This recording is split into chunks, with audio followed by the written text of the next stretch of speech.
আসসালামু আলাইকুম ভিউয়ার্স, কি অবস্থা সকলের? আশা করি সকলে অনেক ভালো আছেন। আল্লাহর রহমতে আমি অনেক ভালো আছি। সো এখানে দেখতে পাচ্ছেন ছোট ছোট 4টি ককশিটের মধ্যে আমি কিছু মাছ রাখছি।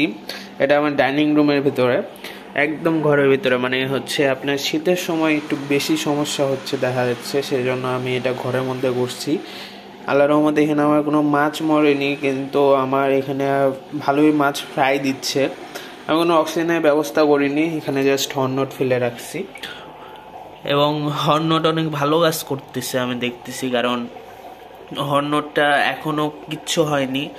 আমি যেভাবে হর্নটটা রাখছিলাম ঠিক সেম অবস্থাতে হর্নটগুলো আছে। এখানে আমার আরটিভি দেখতে পাচ্ছেন, 2 পেয়ার আরটিভি রাখছি এখানে।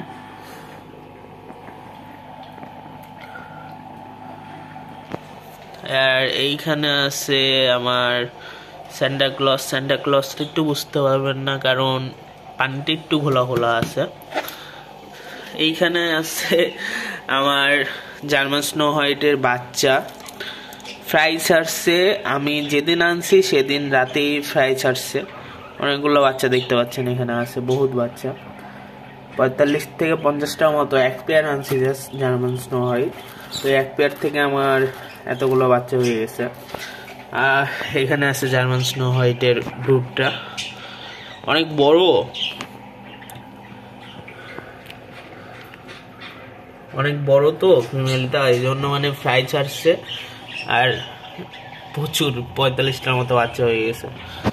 এখানে জাস্ট একটা আমার কাছে হাফ মুন আছে ফাইটারের, এটা জাস্ট শখে কিনছিলাম অনেক আগে। আর এখানে আমার 2টা বাজিগা আছে,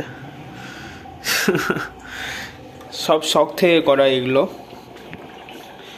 তো এই অবস্থা আমার ঘরের মধ্যে, ছোট একটা ফার্ম বলতে গেলে। আমার ইচ্ছা আছে এখানে আমি জাস্ট আরটিপি করব, মানে আপনার ককশিট তো জাস্ট 4টা এখানে আসছে।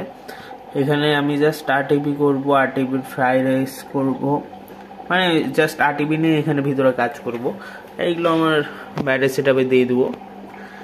এমন শীতের জন্য আমি একটু ভিতরে নিয়ে এসে রাখছি। শীতটা শেষ হয়ে গেলে আমি সব বাইরে নিয়ে চলে যাবো, খালি আর জাস্ট আরটিপি গুলা করবো। আর এখানে হচ্ছে ব্যানশিম হ্যাচ হচ্ছে। ব্যানশিম হ্যাচের উপরে আমি ভিডিও আনবো দেখা যাচ্ছে, কারণ ব্যানশিম অনেকেই হ্যাচ করতে পারে না। হ্যাচ হলেও একবারে 90-95% হয় না হ্যাচ। অনেকেরই হচ্ছে হ্যাচিংয়ের ঝামেলা হয়, অনেক সমস্যা হয়।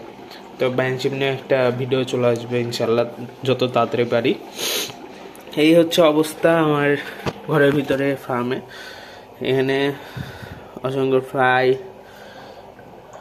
আর এখানে বাদাম পাতার পানি দিছি আমি, বুঝতে পারছেন কি না জানি না। এখানে এই যে লাল লাল পানি দেখতে পাচ্ছেন, এটা কিন্তু বাদাম পাতার পানি। আমি 3-4 দিন ধরে আমি হচ্ছে বাদাম পাতা এখানে ফেলে রাখছিলাম,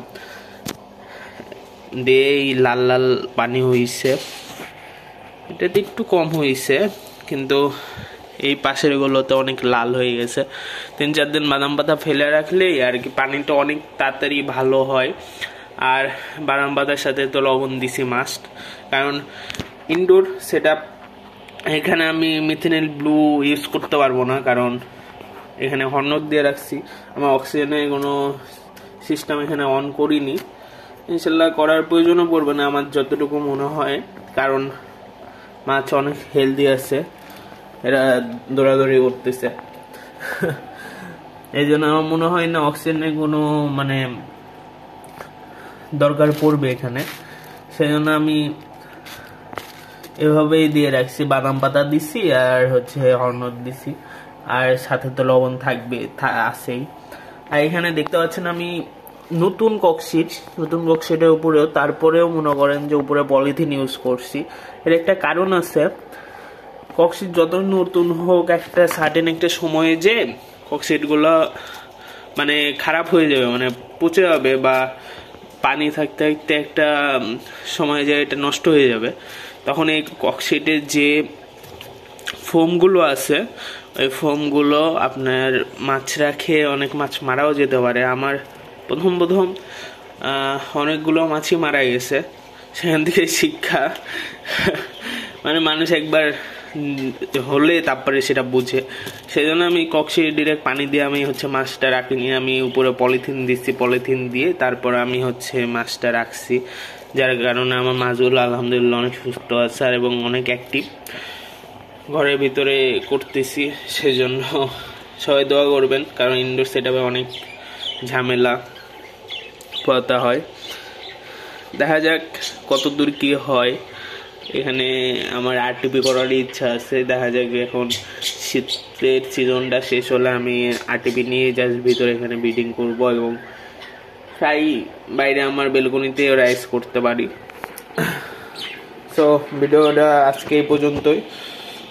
আশা করি ভিডিওটা আপনাদের অনেক ভালো লেগেছে।